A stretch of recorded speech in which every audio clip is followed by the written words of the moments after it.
go. The Nissan Halftime Report is being brought to you by Nissan, built for the human race.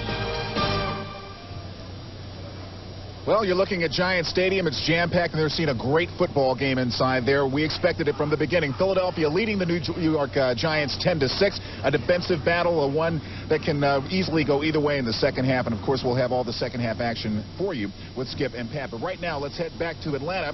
And Scoreboard is Central, where Ernie Johnson Jr. and Ken Stabler are standing by to fill us in on a great day of action. A lot of wild stuff going on out here, EJ. All right, Fred, you've come to the right place if you want all the scores from today. This is the Nissan Halftime Report. Ernie Johnson along with the Snake, Ken Stabler.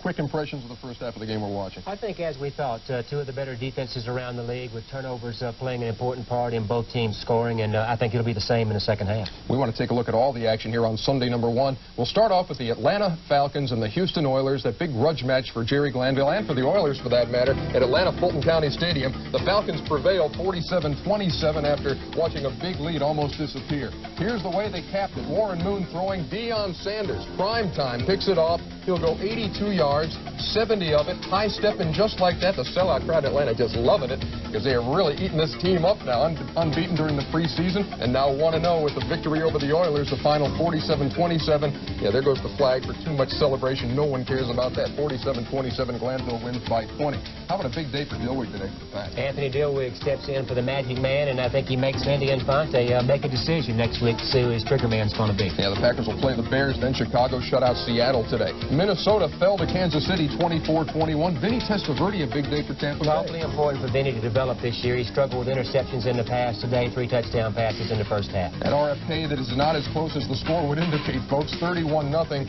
Boy, it was really a domination by the Redskins over Phoenix. Indianapolis and Buffalo, the Bills take it 26-10. Dan Marino comes up big for Miami, again late in the game. How many times have we seen Dan Marino inside of 2 minutes in a game take the Dolphins down the field for the win? 27-24. Bengals had to come from behind to beat the Jets 25-20. It was Cleveland 13-3 over Pittsburgh. Denver Broncos and LA Raiders beat AFC West head knocker, and your old team won it. Sure, Archie Ellis put fun back in the game for the defense and for the whole team. And looks like the defense is going to have to carry the offense. The quarterback situation is struggling. And the Cowboys have already matched their win total of a year ago, 17-14 over the Chargers. Now, I know that Kenny Stabler has done a lot, seen a lot, done it all. You had a book, the whole bit. Have you ever done a huck and buck? It's kind of personal, Ernie. It was meant to be. Huck and buck, though, is the old picture taking. You mean the football pose? Yeah, like this, that kind of thing. Yeah. Paul Ryden spent some time with the guy who came up with the huck and buck, and the guy is still huck and bucking after all these years. It's a Ryden original, and it comes your way next. Keep it here.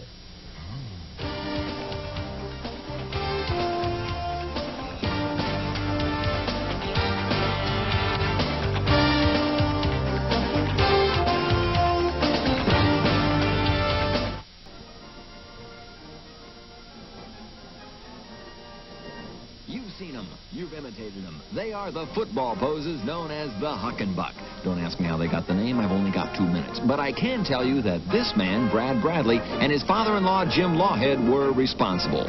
We do the same moves for linebackers and for running backs that they achieve during a game, and we have studied that to a point where that we feel like it is a very close facsimile to game conditions. You can never tell by this threesome in Dallas. Former All-Pro Jerry Mays, a Bradley subject since junior high, Hall of Famer and friend Forrest Gregg, and an underrated huckenbucker, me, just to see how it's done.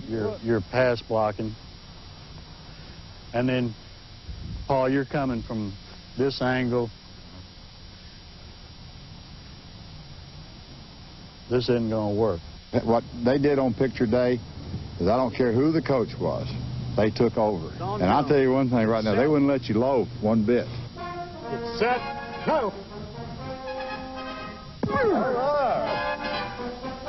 These are the same poses Brad and Jim used starting in 1947. They've become a little passé now, but they serve their purpose. After a while, you learn that they made you look good, and they made good shots so much better than some of the, canned still shots that people had done previous to Lawhead and Brad coming on the scene.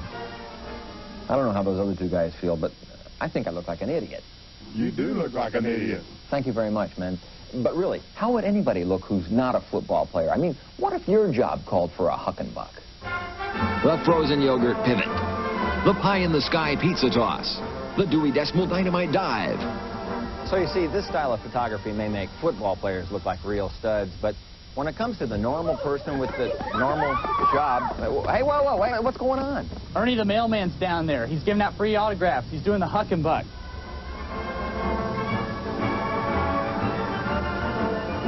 Hey, Brad, let me try it again.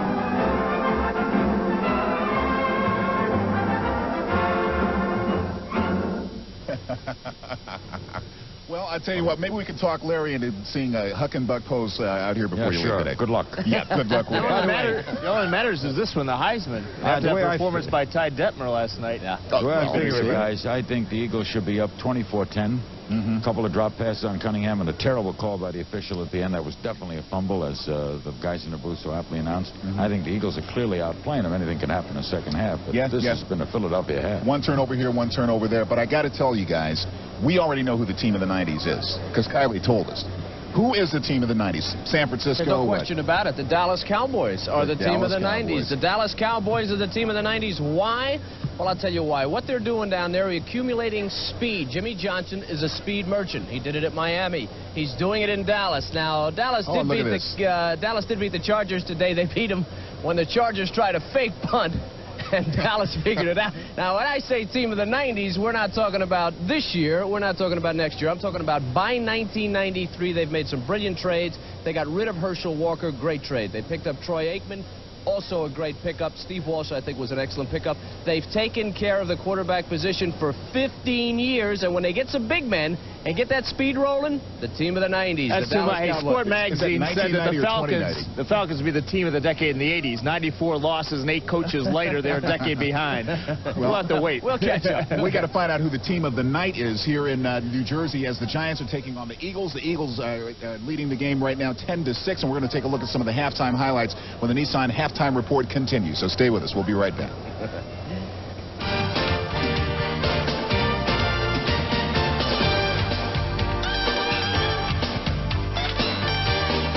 The Nissan Halftime Report has been brought to you by Nissan, built for the human race.